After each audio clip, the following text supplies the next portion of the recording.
Me llamo Mara. Todo ocurrió en Hermosillo en 2011, cuando estudiaba técnico en electromedicina y compartía un departamento de 4ª planta con Ximena y Rubén. El calor se pegaba a las paredes, pegajoso. Yo anotaba todo en un cuaderno, horas, ruidos, olores.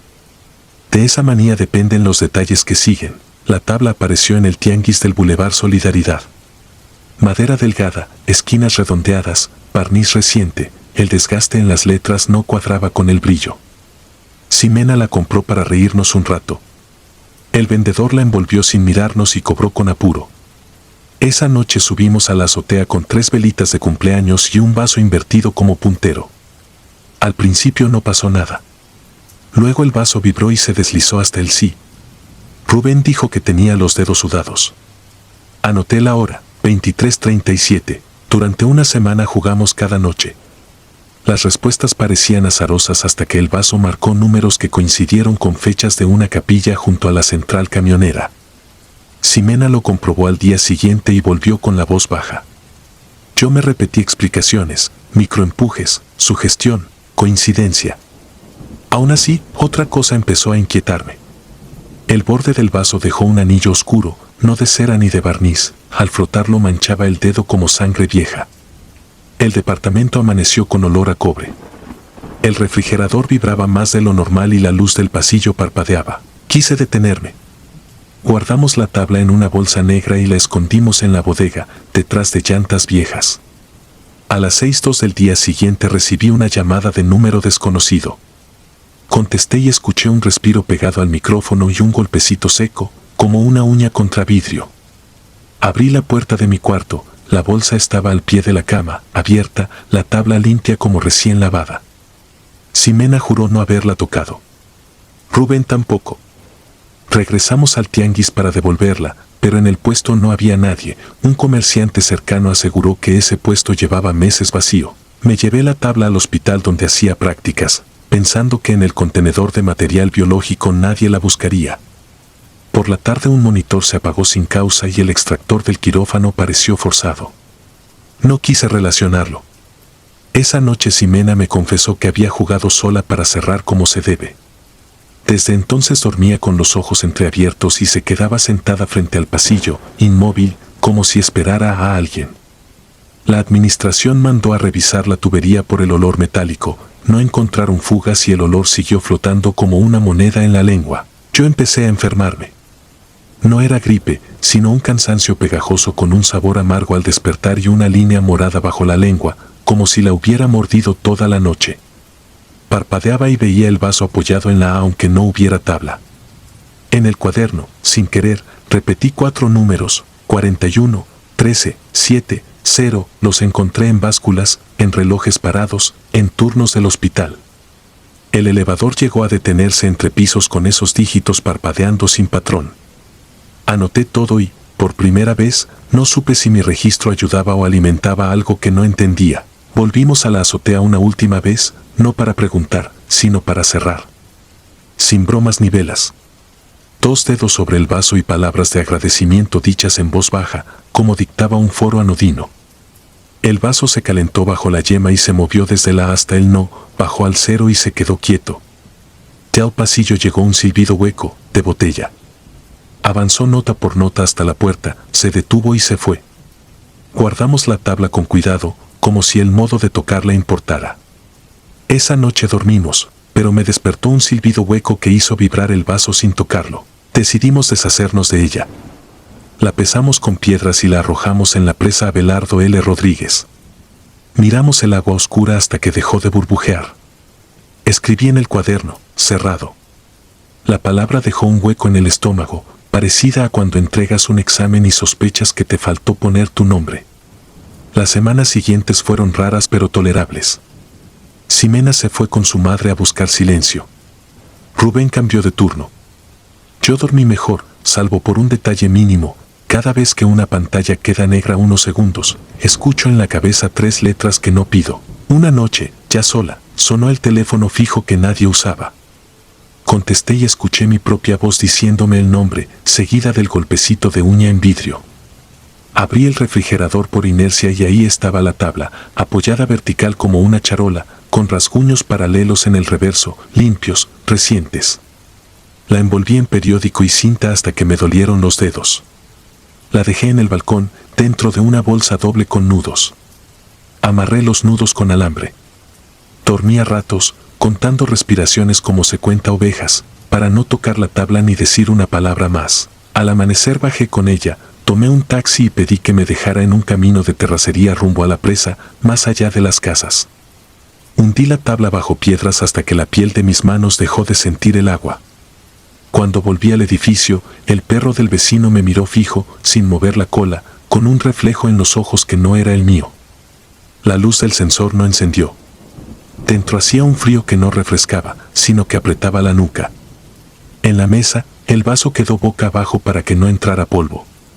Preferí no cocinar y me acosté con la ropa del trabajo. Me mudé en febrero. Otra colonia, otros mercados, otro pasillo. Tiré los vasos con borde curvo. Dejé de anotar horas por un tiempo, por si era el registro lo que habría algo. La vida siguió. Me crucé con Ximena en una farmacia, llevaba manga larga y un crucifijo grande. Hablamos de trabajo, de rentas, de sillones baratos. No mencionamos nada. Me arrepentí, ya en la calle, de no haberle preguntado si dormía con los ojos cerrados. Escribo esto en la mesa de una cocina nueva. Afuera no pasa ningún camión, la lavadora está apagada, no hay ventiladores. A mi izquierda hay un vaso común, boca abajo. Mientras terminaba este párrafo, se deslizó 3 centímetros sin que yo lo tocara. El silbido hueco sube por la escalera del edificio despacio, escalón por escalón, con la paciencia de algo que no se cansa. Anoto la hora, 3:14. También anoto las 3 letras que evito mirar cuando aparecen en una pantalla o en un recibo, AVE. No las pronuncio, prefiero escribirlas y cerrar aquí.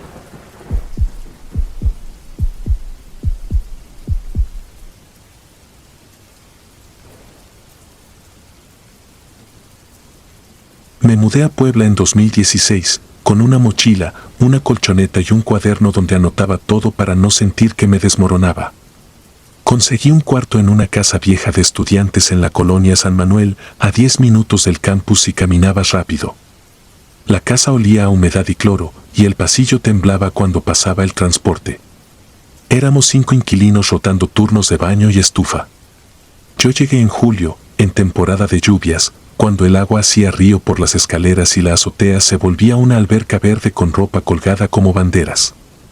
Al tercer día me dijeron que no subiera de noche. Lo tomé como una broma de novato y no pregunté más. Me convenía no preguntar, el cuarto era barato, las primeras semanas fueron normales. Tareas, trayectos, nuevos horarios, el cansancio que se pega a la nuca. En las noches escuchaba pasos arriba de mi techo, pero pensé en la ropa escurriendo o en el taquero de la esquina cerrando tarde. La dueña, doña Nelly, vivía 2 casas más allá y venía los sábados a cobrar y a dejar un agua bendita en el recibidor sin explicación. A veces, cuando yo regresaba de la biblioteca, la encontraba en la entrada con una bolsa de sal y una rama de romero, murmurando oraciones. Había algo en su forma de mirar la escalera al final, esa que subía a la azotea, como si ahí se estancara el aire. No era miedo, era cuidado, como quien tapa un pozo. La historia me la contó Julio, el del cuarto de abajo, cuando se le aflojó la lengua con café a media madrugada de estudio. Antes de nosotros, dijo, vivían 3 hermanas y un primo. Jugaban a la ouija en la azotea porque había luz y viento. Luego empezaron a subir con velas, a poner un vaso de agua, a encender copal. No lo hacían por broma, tomaban nota de fechas, letras, respuestas que parecían replicarse con exactitud imposible. Un día, la dueña subió sin avisar. Encontró el tablero a medias, el vaso volcado, las letras mojadas. Se armó un pleito chico. Las hermanas se fueron al mes siguiente. El primo se quedó un tiempo solo. Nadie supo dónde terminó. Julio no se reía al contar eso. Masticaba, como si tragara vidrio. Después de esa conversación empecé a escuchar cosas que antes pasaba por alto. Golpes secos en la barandilla, justo cuando apagaba la lámpara. Un arrastre leve, como si movieran una silla con cuidado para no rayar el piso. Respiraciones que no eran mías ni del cuarto contiguo, un jadeo suave que duraba un par de segundos y se iba. Una madrugada me despertó un olor a tierra mojada dentro del cuarto. No había macetas. Abrí la ventana y entró el sonido de los perros y la lluvia fina que nunca paraba. Cerré. El olor seguía. Toqué la pared sobre mi cabecera y la sentí fría, húmeda. Cuando encendí la luz vi una mancha oscura que tenía forma de mano abierta. No volvió a aparecer, aunque dormí mirando ese mismo punto durante semanas. Subí por primera vez a la azotea un domingo de agosto, por necesidad. Se me había ido la señal del teléfono y quería mandar una tarea. El cielo estaba blanco y el aire olía a metal. La puerta del altillo, un cuartito de lámina y bloc donde guardaban cubetas, estaba entreabierta. Empujé con el pie. Adentro había ropa vieja, un palo de escoba, un costal con quién sabe qué y, en el rincón, una tabla de madera con letras pintadas a mano y números chuecos. Tenía un yeso pegado en el borde y marcas de cera alrededor. La plancheta no estaba. Sentí esa vergüenza de intruso que te quema las orejas y me salí. La puerta se cerró sola detrás de mí, sin viento suficiente para eso. No lo dije. No lo dije a nadie. Lo que siguió no fue un ataque, ni una filmación de YouTube. Fue insistencia. La casa entera empezó a acomodarse alrededor de ese objeto como si respirara a su ritmo. Los focos del pasillo parpadeaban cuando alguien nombraba la azotea. La licuadora no arrancaba si la dejaban junto a la ventana que daba a la escalera. El refrigerador empezó a sudar por fuera, como si estuviera más caliente adentro que afuera. Doña Nelly llegó con un joven de camisa blanca que oró cuarto por cuarto y dejó crucifijos pequeños en las puertas. 2 noches se calmó. La tercera, la madera del techo crujió como si alguien caminara en círculo sobre mi cama. Me vestí como pude y subí. Empujé la puerta del altillo y, en la oscuridad, vi algo brillando, un vaso boca arriba, sin agua, sobre la tabla. No lo toqué. Sentí un aliento a centímetros de la mejilla, un calor breve. Bajé de espaldas, cuidando no darle la espalda a la puerta. Dormí con los tenis puestos. La primera vez que escuché mi nombre fue una madrugada húmeda que olía a anís por una vela que alguien había dejado en el recibidor. No fue un susurro. Fue un nombre dicho con voz neutral, como pasa lista un profesor. Respondí con silencio, con los dientes apretados. En la mañana, Julio dijo que lo habían despertado ruidos de canicas cayendo en la escalera, uno tras otro, sin que hubiera canicas en la casa. Doña Nelly, al enterarse, respiró hondo y nos pidió que evitáramos la azotea hasta que pase el mal aire. Ese mismo día apareció en mi puerta un sobre con una estampa y un papelito: no abras sin despedirte. Nadie se adjudicó el gesto. Guardé el papel en mi cuaderno. La frase me perseguía cuando intentaba dormir. Luego vino el episodio del gato. Un callejero se había acostumbrado a entrar por el patio y dormir enrollado en una caja de cartón. Yo le dejaba comida a veces. Lo encontré tieso un martes, acostado, con los ojos abiertos como si mirara algo detrás de mí. No tenía golpes ni sangre. Lo bajé a la calle en una bolsa negra porque nadie se atrevió. Esa noche se escuchó un ronroneo donde ya no había gato. Alguien subió corriendo la escalera y el corrido se detuvo justo sobre mi techo. El techo crujió 3 veces, pausado, como si marcaran un sí. Me quedé inmóvil hasta que amaneció. En la mañana, la puerta del altillo estaba abierta de par en par, con la tabla puesta en el centro y un círculo perfecto de sal a su alrededor que nadie reconoció como propio. Tenía el grosor de 2 dedos y estaba impecablemente trazado. El viento no lo movía. Intentamos ignorarlo, e ignorar no sirve. Empezaron a pasar cosas pequeñas que minaban la cuerda floja del sueño. Se movían mis llaves de un lugar a otro, con desplazamientos que no tenían lógica. El calendario aparecía en otra página. La regadera se abría sola un hilo. Mi teléfono se encendía sin batería y mostraba, por un segundo, la pantalla de llamada como si alguien me marcara desde un número sin dígitos. Una noche, me desperté con la sensación inequívoca de que alguien estaba sentado en la orilla de la cama. No pesaba mucho, la colchoneta se dio lo justo. No vi figura. Vi la forma en la sábana hundida, el pliegue tensándose como si hubiese una rodilla ahí. Me tapé la cara con el brazo, como si eso fuera a impedirle verme. El olor a tierra volvió, mezclado con algo agrio, como cobre. Doña Nelly aceptó, por fin, decirnos lo que sabía. Las hermanas no se habían despedido. Las últimas veces jugaron a la ouija con prisa, sin cerrar la sesión. Lo hacían también de día, por ansiedad, como quien consulta un horóscopo antes de salir de casa. El primo, al quedarse solo, trató de romper la tabla. No pudo. Se le astilló una esquina y sangró la mano. Esa noche soñó con letras acomodándose solas. Al poco tiempo desapareció. La dueña no tiene certeza de si se fue o si lo fueron. El joven de camisa blanca había dicho que no bastaba con bendecir, que alguien debía cerrar. Nadie quiso. Yo, tonto o soberbio, pensé que podía hacerlo. Subí con una vela y el papel del sobre. Puse el vaso en sí como había visto en videos. Dije mi nombre y que no quería hablar, solo cerrar. Sentí el vaso frío vibrar apenas. La vela se inclinó, pero no se apagó. Dije adiós.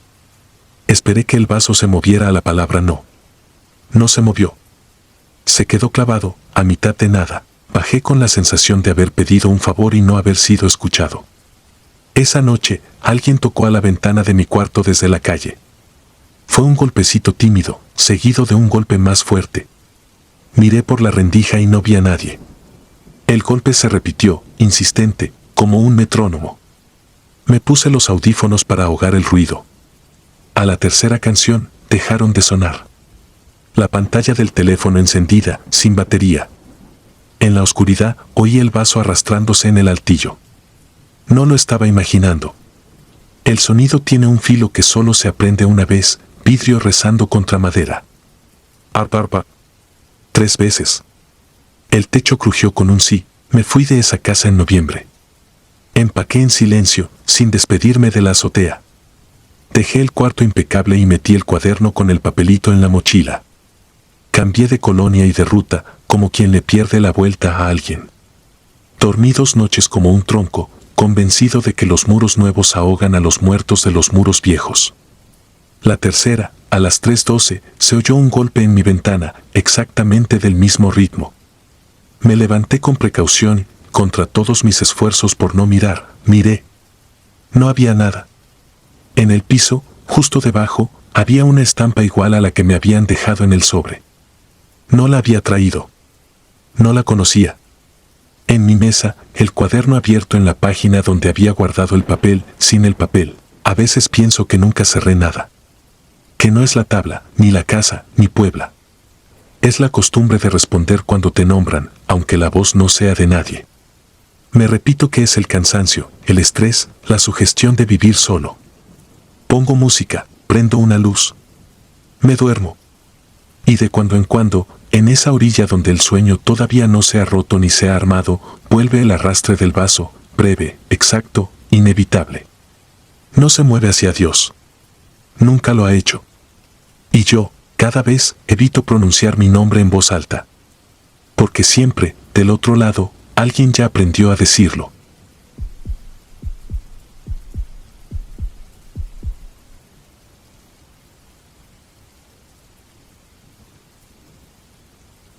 En 2017 yo no era nadie.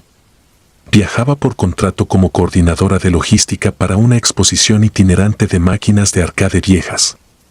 Llegaba un día antes, revisaba medidas, hablaba con el velador y me iba cuando el público comenzaba a entrar. Mi vida era siempre estar de paso, estaciones de autobús, comidas baratas, habitaciones incómodas y el intento constante de ahorrar un poco. Aquella noche elegí una casa de huéspedes en un pueblo olvidado entre Zacatecas y San Luis Potosí. La fachada prometía más de lo que ofrecía. El patio olía a hojas húmedas y jabón barato. En recepción apareció una mujer con chal gastado y manos manchadas de cloro. Me pidió pago por adelantado, me entregó una llave pesada y me señaló el pasillo. La habitación 5, al fondo. El cuarto era mínimo, cama de hierro, mesa coja, ventana hacia un callejón oscuro. Había un armario empotrado de madera que apestaba a humedad y a tela podrida. Lo cerré de inmediato, pero el olor quedó flotando. Dejé la maleta junto a la cama, revisé mis croquis y apagué la luz. El silencio del pueblo se sintió denso, como si alguien lo hubiera puesto encima de mi cuerpo. Me despertó un roce. Al principio era casi un susurro, un aliento contra madera. Luego se repitió, más nítido, siempre desde el armario. Quise incorporarme, pero el cuerpo no respondió. Una parálisis del sueño, pensé, y traté de convencerme de que todo era un truco del cerebro. Sin embargo, bajo la rendija del armario, un objeto rodó hasta detenerse frente a la cama, una tapa metálica de refresco, con un agujero en el centro. La miré tanto tiempo que se me llenaron los ojos de lágrimas. De golpe recuperé el control. Encendí la luz y abrí el armario. Dentro había mantas dobladas y, encima de una caja rota, una tabla. No era de juguetería. Era un pedazo de madera pintado a mano con esmalte pálido, letras y números mal trazados, 2 lunas torcidas y la palabra adiós escrita abajo. La tapa de metal encajaba perfecto como planchete improvisado. La tomé apenas y la volteé. En la parte trasera había arañazos profundos, como hechos por uñas. La solté enseguida. Cerré el armario y pasé la noche con la lámpara encendida, sin atreverme a dormir del todo. Al amanecer, bajé al patio. La mujer del chal barría hojas húmedas y me deseó los buenos días sin mirarme. Su voz sonaba seca, cansada. No hablamos más. Cumplí mis pendientes en el recinto, revisé enchufes y accesos, y regresé de noche por costumbre. Una vez pagado, rara vez cambiaba de lugar. Apagué la luz del cuarto. El silencio fue roto por el mismo sonido, la tapa rodando desde el armario hasta la alfombra, como guiada por un dedo invisible. La puerta de madera se movió apenas, se abrió 1 centímetro y volvió a cerrarse. Me senté, encendí la lámpara y dije en alto que no quería jugar. Nadie respondió, pero el olor dulzón regresó. Por curiosidad más que valentía, abrí otra vez el armario. Puse la tabla sobre la mesa coja y acerqué la tapa. Coloqué los dedos encima, con la certeza de que era yo misma quien podía moverla. Pero no lo fui.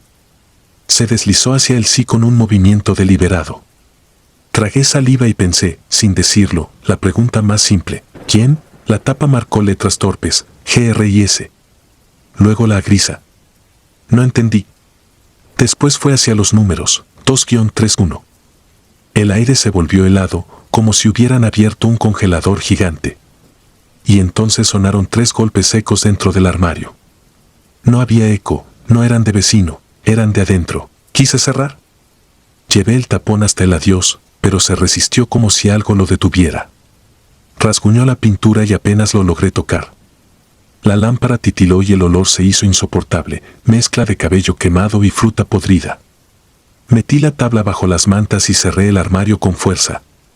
Dormí vestida, encogida, con la luz encendida. Al día siguiente me mudé a otra posada, más limpia, con olor a desinfectante nuevo. Pensé que había terminado. Pero esa misma noche, mientras intentaba dormir, escuché 2 golpes secos dentro del closet de melamina. No había tabla ahí. No había armario viejo. Solo un mueble común. El sonido era idéntico. Supe que no se había quedado atrás. En los días siguientes, la presencia se repetía. En un baño de hotel, la tapa rodó desde la maleta. En otro cuarto, los golpes sonaron detrás del espejo. En cada ciudad encontraba la compañía inevitable de algo que nunca se despedía. Empecé a dejar la televisión encendida con ruido, el agua del grifo abierta para tapar los sonidos. No sirvió. Una madrugada, agotada, fabriqué mi propia tabla en una cartulina. Dibujé letras, números y un adiós bien marcado. Usé la tapa de una botella como planchet. Coloqué los dedos y pedí, sin adornos, cerrar. El movimiento fue lento, obstinado. Se desviaba hacia el no, volvía al centro, nunca llegaba al adiós. Cada resistencia coincidía con un golpe seco en la pared, como si marcaran el compás de una negativa. Me rendí, llorando con rabia. Rasgué la cartulina y rompí la tapa en 2. El golpe sonó una última vez. Pasaron meses. Cambié de rutas, de empresa, de número de teléfono. Me volví maniática con los armarios, los abría al llegar, buscaba tablas escondidas, olía la madera. Nunca encontré otra. Pero a veces, en medio del cansancio, todavía escucho el roce metálico y los 3 golpes secos que me congelan la sangre. Hace 2 semanas, en mi última mudanza, abrí un contenedor de cables y herramientas. Abajo, pegada con cinta amarilla, estaba la misma tapa de metal con el agujero en el centro. No la había guardado yo. Tenía escrita una sola palabra con plumón torcido, adiós. No lo digo.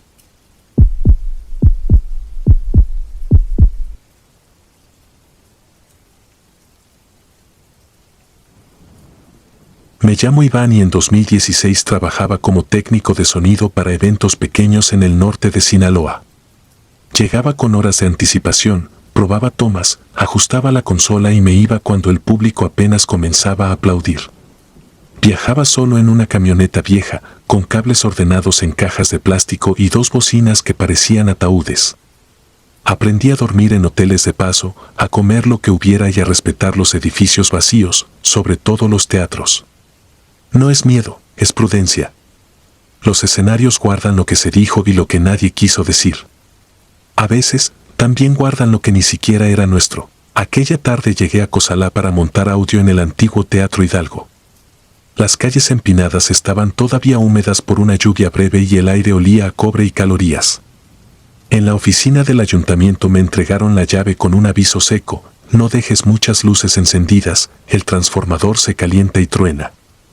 Entré por la puerta lateral, crucé el escenario con mi lámpara frontal y vi polvo flotando como un enjambre mudo, telarañas como puentes, madera que crujía con un ritmo que no era el mío. Dejé la camioneta en el patio trasero, un rectángulo de cemento sin lámparas. Adentro, el teatro respiraba con esa clase de silencio que hace pensar en garganta y no en paredes. Mientras descargaba, encontré una caja de utilería abierta junto al foso. Encima, un tablero de ouija de madera clara, con letras quemadas a mano y bordes suavizados por dedos impacientes. La plancheta era un triángulo con un cristal en medio, un ojo sin párpado. Lo aparté para no tropezar y seguí trabajando. A las 10:30 llegaron dos muchachos del comité cultural para ayudar a calzar el telón. Traían la inquietud de quienes no quieren volver a casa todavía. Uno vio el tablero, lo giró en sus manos con sonrisa tonta y propuso matar el tiempo. Debí negarme, pero ser forastero te enseña a no ser el tipo raro que dice que no. Nos acomodamos en el proscenio. Apoyamos apenas las yemas sobre la plancheta y, sin pensarlo, repetimos reglas que nadie nos enseñó formalmente: no jugar solos, no burlarse, no cerrar sin despedirse. Pregunté si había alguien con nosotros. Nada. Luego preguntó el más chico y algo crujió arriba, en la tramoya, como si un nido se deshiciera sin manos. El cristal avanzó con torpeza hacia la A, después la Q, la U, la primera y la J. No escribió el nombre del juego, escribió lo que éramos. Pedimos un nombre.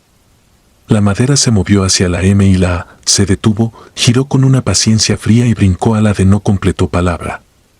Subió un olor a tierra removida, húmeda. El más chico quiso apartar los dedos. Yo, por reflejo, apreté los míos.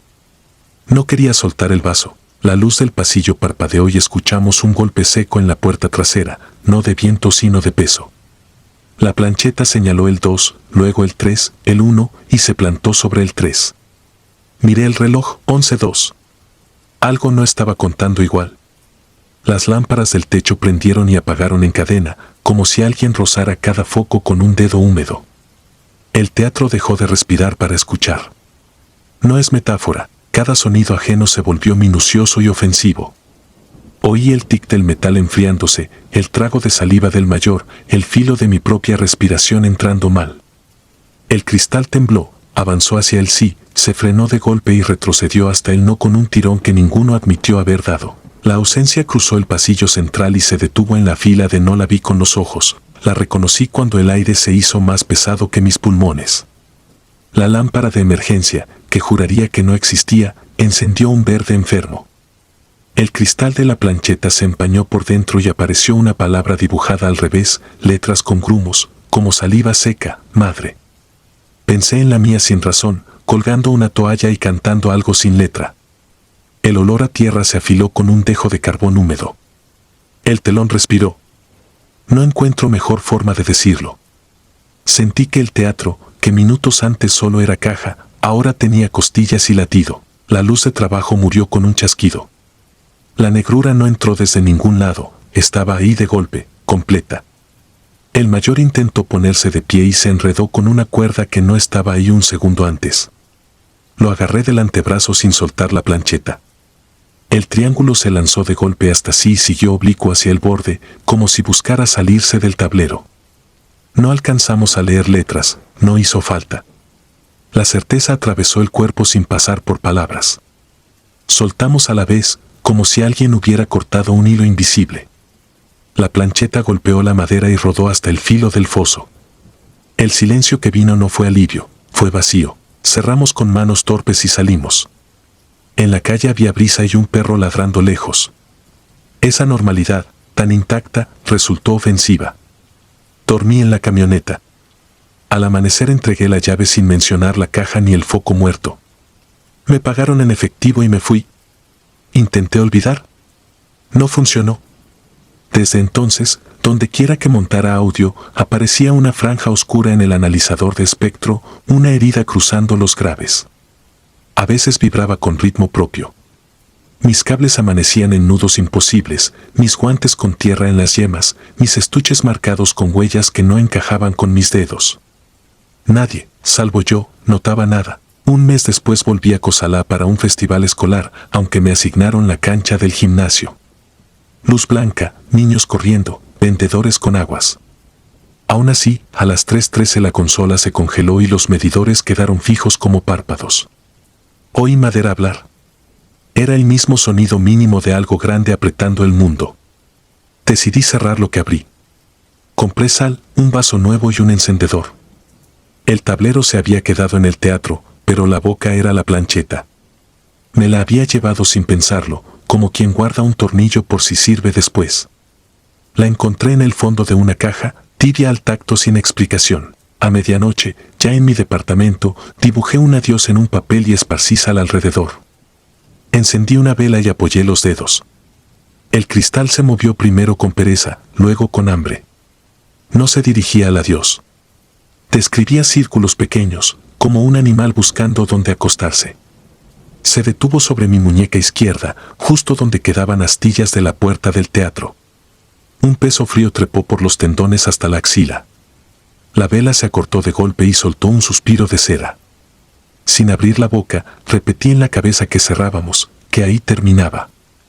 El cristal se empañó otra vez por dentro y la palabra se armó lenta, como aliento que decide letra por letra, adiós. La plancheta dejó de temblar. El vaso no se rompió. La vela terminó su poca vida y dejó un aliento tibio contra la mesa. Las marcas en mis estuches dejaron de aparecer, pero no desapareció la herida en el espectro. A ciertas horas, sobre todo en lugares con memoria pesada, la franja vuelve, quieta, negra. Aprendí a no provocar, a no preguntar, a no tentar a la sala vacía. No volví a jugar. No culpo a la ouija. Es un micrófono de madera, amplifica lo que ya está, sigo trabajando.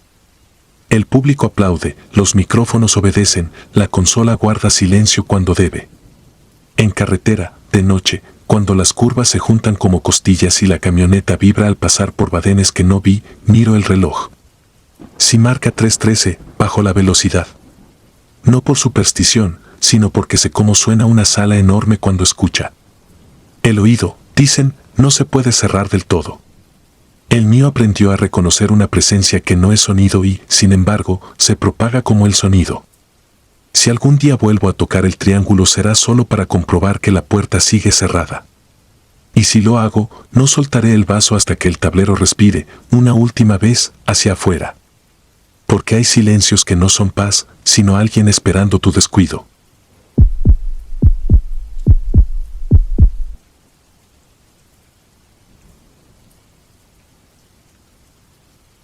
El miércoles 12 de marzo de 2025 me llamó Tania después de más de 20 años. Dijo mi nombre con una voz gastada y supe que algo que había permanecido quieto bajo el polvo acababa de ponerse en marcha. Bruno se había quitado la vida. Nos reuniríamos esa misma tarde en Hermosillo, en una funeraria pequeña al sur de la ciudad. Tania consiguió los números de Iván, de Abril y el mío como si hubiera seguido un hilo secreto que nunca rompimos. No hablábamos desde la secundaria, cuando aún creíamos que la noche obedecía reglas. Llegué al velorio a las 6, con las manos sudadas, la llave del coche resbalando 2 veces antes de cerrar. La sala estaba casi vacía, los cirios apagados sobre el féretro y una bandeja con fósforos que nadie tocaba. Tania me abrazó sin palabras y con un gesto me contó que habían intentado encender las velas toda la tarde, que la mecha se apagaba como si alguien soplara desde adentro. Nadie insistía. El aire olía a flores marchitas y a metal. Nos quedamos hasta después de medianoche. Hablamos de hijos, de mudanzas, de trabajos que nunca terminaron siendo, como si eso pudiera ocultar la razón real del encuentro. A las 2 salimos a fumar. La calle estaba vacía y el viento traía polvo del bulevar. Frente a la funeraria, un terreno cercado, un edificio sin terminar y un árbol solitario. En la penumbra vimos a un hombre de negro, quieto, recargado en la malla. No había llegado de ninguna parte. No tenía rostro, solo una sonrisa pálida. No levantó la mano ni dio un paso, apenas inclinó la cabeza como si quisiera oírnos reír. Lo hicimos por nervio. La risa nos salió rota. El hombre se despegó de la reja con una suavidad que no correspondía a ningún cuerpo y se perdió hacia el esqueleto del edificio. Nadie dijo su nombre, pero todos lo pensamos. Volvió. Todo había empezado el viernes 17 de diciembre de 2004, último día de clases. Lloviznaba. Nos quedamos en el laboratorio porque tenía mesas grandes y una puerta que no cerraba bien. Tania llevó un tablero de cartón dibujado a mano, letras y números repintados con marcador, un sí y un no torcidos y un adiós sin tilde. La plancheta era el fondo de un vaso de vidrio, de esos gruesos y rayados de nevería. Éramos 5, Bruno, Iván, Abril, Tania y yo. Apagamos la luz y la pantalla del proyector nos dejó una claridad azul que parecía venir de otra hora. No recuerdo quién preguntó primero, pero la respuesta llegó como si alguien empujara el vaso desde muy lejos. Lento, con cansancio. Tania tembló, no por miedo, sino por la certeza de haber tocado algo. Preguntamos nombres y el vaso se movió, letra por letra, torpe, casi infantil. Dijo llamarse Víctor. Dijo estar en el pasillo donde guardaban las cubetas. Dijo que le dolía el cuello. Nos reímos con esa arrogancia nerviosa de los 16 años. Pedimos una prueba. El vaso empezó a girar, cada vez más rápido, y de pronto brincó, cayó de canto y rodó hasta golpear la puerta. El golpe no sonó a vidrio, sonó a garganta. Nos prometimos cerrar bien. Tania repetía lo que había leído, siempre hay que decir adiós. Fue entonces cuando el prefecto abrió la puerta con su llave imprecisa y todo se desordenó. Levantamos el cartón a la prisa, el vaso se nos resbaló, chocó contra el piso y se quebró en dos, como si alguien lo hubiera partido con la mano.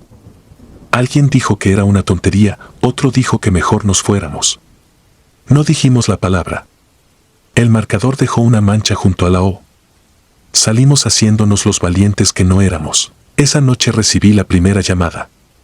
Número desconocido, 3 tonos y un silencio lleno de respiraciones cortas. A la mañana siguiente, debajo de mi puerta, alguien deslizó un papel húmedo con las letras reír escritas al revés. Nos evitamos unos días, y luego todo siguió. O eso creímos. Bruno empezó a faltar. Se quedaba mirando la esquina del salón como si algo se asomara desde ahí. En los baños aparecieron risas dibujadas con plumón. Los de intendencia se quejaban de una cubeta que amanecía fuera de su sitio. Nunca volvimos a hablar del tablero, crecimos. Cada uno tomó el camino que pudo. Sacamos aquella tarde de nuestra biografía como si hubiese sido una broma torpe. Pero seguía ahí, enterrada como un metal que oxida lo que toca. Muchos años después, Bruno me mandó un mensaje que no contesté. Dijo que no podía dormir y que escuchaba un vidrio rodando por el piso de su departamento cada noche a las 3. Ahora pienso que ese mensaje era una despedida. Volví al presente en la funeraria y a la misma silla frente al retrato de Bruno. Quise preguntarle si alguna vez logró decir adiós en voz alta. No supe qué decirle en silencio. Cuando los pocos se fueron, Tania nos invitó a su casa. Debíamos ver algo antes de que llevaran las cenizas al columbario. La ciudad parecía otra a esa hora, con las avenidas como pasillos vacíos y los semáforos cambiando para nadie. En su sala, Tania sacó de un armario una caja de zapatos envuelta en bolsas negras. Dentro estaba el tablero de cartón, desteñido y arrugado por los años, y una bolsa con los pedazos del vaso. Dijo que nunca lo tiró porque le daba miedo sacarlo de la casa, como si al moverlo se activara una trampa. Quería cerrar lo que no cerramos. Nadie se opuso. Nos sentamos alrededor de la mesa del comedor, apagamos la luz y encendimos una sola vela. El apagador chisporroteó y se quedó quieto, como atento. Pegamos con cinta 2 fragmentos del vidrio para improvisar una plancheta. Pusimos la yema de los dedos. Al principio no se movió. Después empezó a arrastrarse con una lentitud consciente, visitó el sí como quien saluda y se detuvo en la V, cruzó a la primera sin acento, luego la C, la T, la O, la R. Víctor. El aire se puso frío. La risa no entró por los oídos, entró por las costillas. Tania, con la voz apenas, dijo que queríamos cerrar. El vidrio se deslizó a no. Repetimos la petición. No. La vela hizo un cráter, se inclinó y se apagó como mordida. Los sonidos de la casa cambiaron. En la recámara, un cajón se abrió con ese quejido de madera vieja. Un vaso tintineó en la cocina. El refrigerador apagó su motor, como si hubiera decidido escuchar. Sobre la tabla el vidrio empezó a avanzar sin que lo tocáramos ya. NUNCACERRARON. Iván intentó reír para romper la tensión, pero de su garganta salió una tos seca y un hilo de sangre por la nariz. Tania tomó el celular para encender la linterna y la pantalla se iluminó sola con un número desconocido. 3 tonos, nada más. Colgó sin contestar. El teléfono vibró de nuevo. En la pantalla, el nombre de Bruno. Nadie había guardado sus datos en ese aparato. Intenté decir adiós, lo dije como quien pide permiso en una puerta ajena. El vidrio ignoró el adiós y se fue directo a los números. Empezó a contar hacia atrás desde el 9. Al llegar al 1, la vela apagada se encendió apenas unos segundos, lo suficiente para que viéramos, en la pared detrás de Tania, la sombra de alguien alto con la cabeza ladeada. Después todo volvió a la oscuridad. Abril encendió la luz y esta vez obedeció. Respiramos como quien emerge de agua espesa. Nadie quiso volver a tocar el tablero. Tania lo guardó en la caja, lo devolvió al armario y cerró con llave. Acompañamos las cenizas de Bruno al día siguiente. En el columbario, el pasillo reverberaba pasos que no eran los nuestros. El vidrio de los nichos tenía pequeñas marcas, como uñas o monedas. Al acercarnos a dejar la urna, vimos dibujada con el vaho la palabra quedan. Nadie la limpió. La puerta metálica hizo un sonido hueco y la palabra se deshizo sola, como si hubiera sido leída. Regresé a mi departamento al anochecer. Me costó abrir la puerta porque la cerradura se atoró como si alguien del otro lado empujara. Fui directo al baño y abrí la llave del lavabo para escuchar algo vivo. El agua bajaba con normalidad. En el espejo empañado, un dedo escribió desde adentro las letras que más temía ver. No cerramos. Me quedé con las manos en el borde del lavabo, mirando mis dedos, cada uno con una línea fina, una quemadura diminuta justo donde habían tocado el vidrio. Olían a cobre. No he vuelto a contestar números desconocidos. Tania dice que a veces huele a flores viejas en su casa sin flores. Iván escucha cubetas moverse a las 3 con exactitud de reloj. Abril encontró bajo el asiento de su coche una tarjeta de cartón con nuestra caligrafía torpe y un círculo alrededor del adiós. Yo escribo esto para que quede en algún sitio que intentamos, que nos sentamos alrededor del cartón ajado a admitir que no dijimos la palabra que cierra.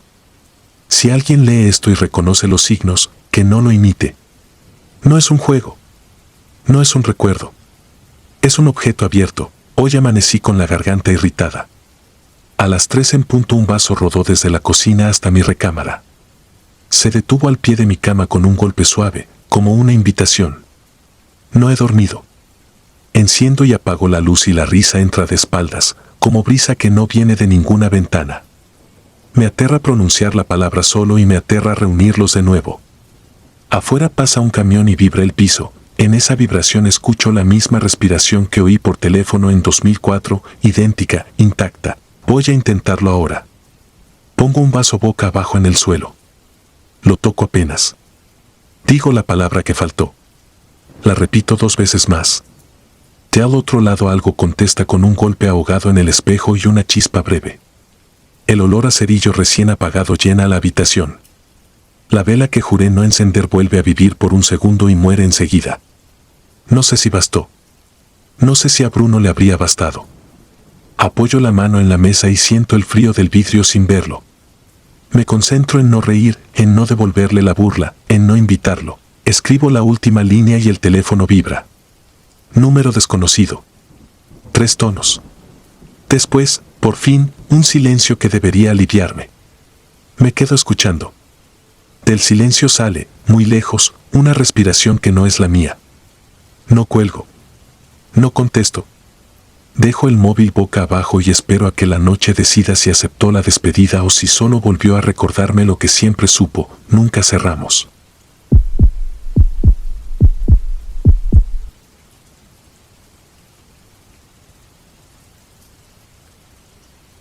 No creo en nada que no pueda tocar, medir o nombrar. Por eso trabajé con números y planos. En 2014, cuando me ofrecieron una plaza temporal en Mazatlán para apoyar en una remodelación en el centro histórico, acepté sin dudar. Llegué con una maleta, una libreta y un casco. Encontré alojamiento barato en una casona vieja con patio central, corredores de azulejo gastado y un par de cuartos clausurados en el segundo piso, supuestamente en remodelación. La administradora, doña Marta, vivía en la primera pieza junto a su sobrina. Era un lugar silencioso, húmedo, con ventiladores que parecían quejarse al girar. Los primeros días me dediqué a aprender el trazo de la ciudad. El mar quedaba a unas cuadras y el olor a sal se metía hasta en los cajones. Me gustaban los gecos en la pared y el repiqueteo de la lluvia vespertina. Todo era rutinario, predecible, casi balsámico.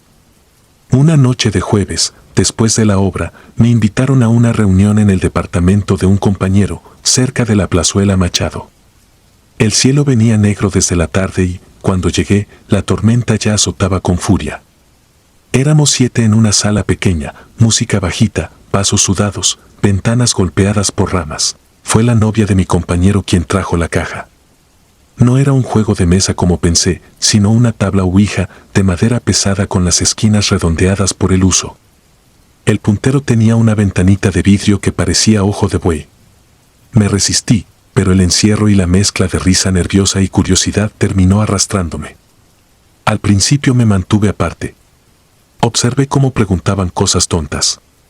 El puntero se movía a trompicones, como si los dedos resbalaran con el sudor y la ansiedad. Quise creer eso, que eran dedos. Era más cómodo. Hicimos una pausa para servir más café.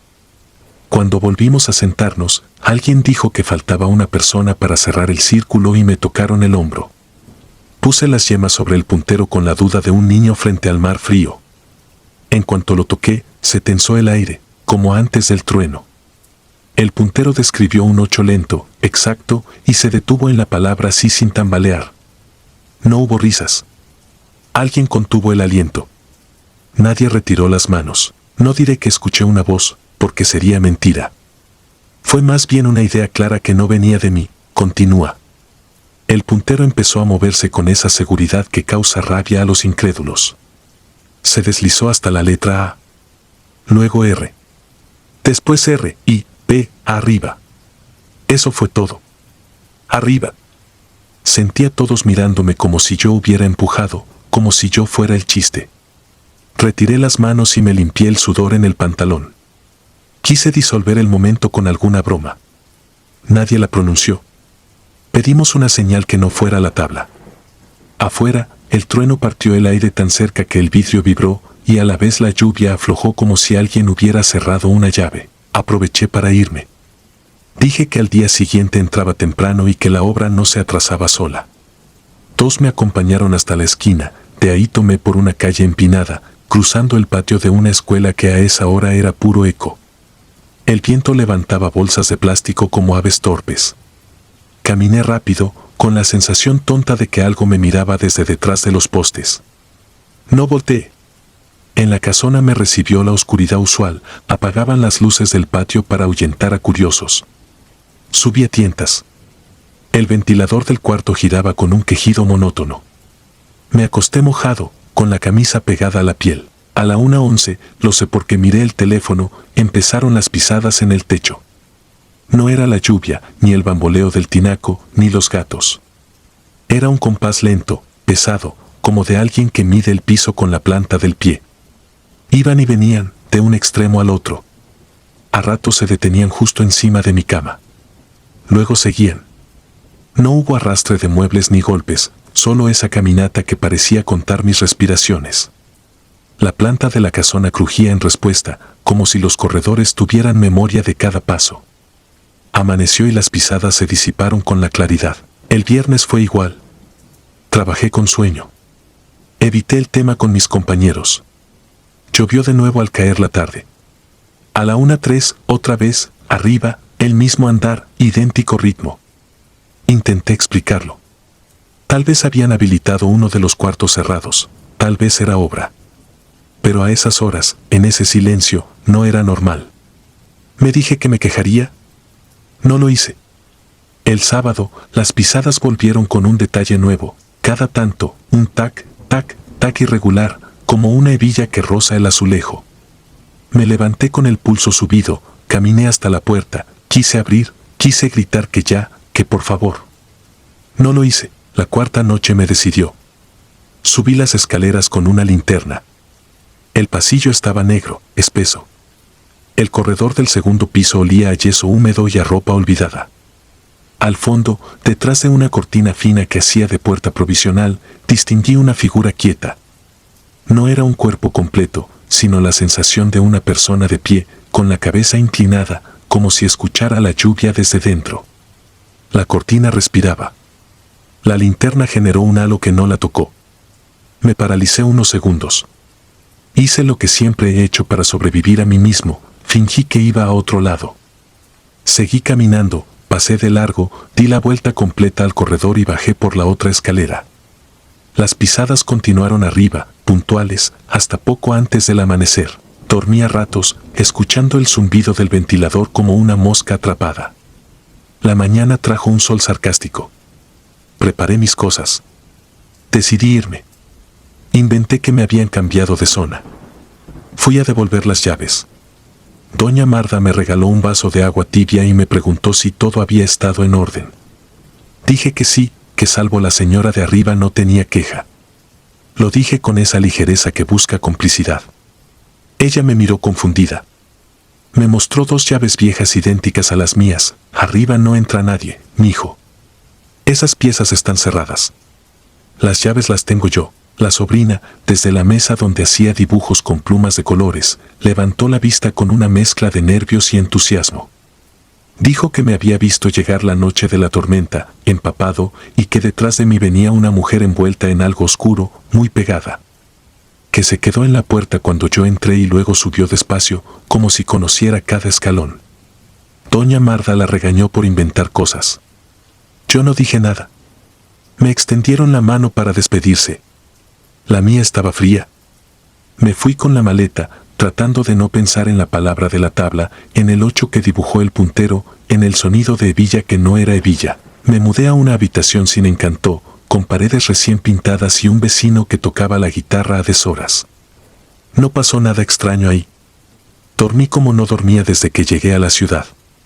Cada tanto, cuando la lluvia arrecia y el viento sopla del mar, creo escuchar 1 o 2 pasos arriba, una pausa, otro paso, como si una sombra se acomodara sobre mi techo para recordar que sigue existiendo.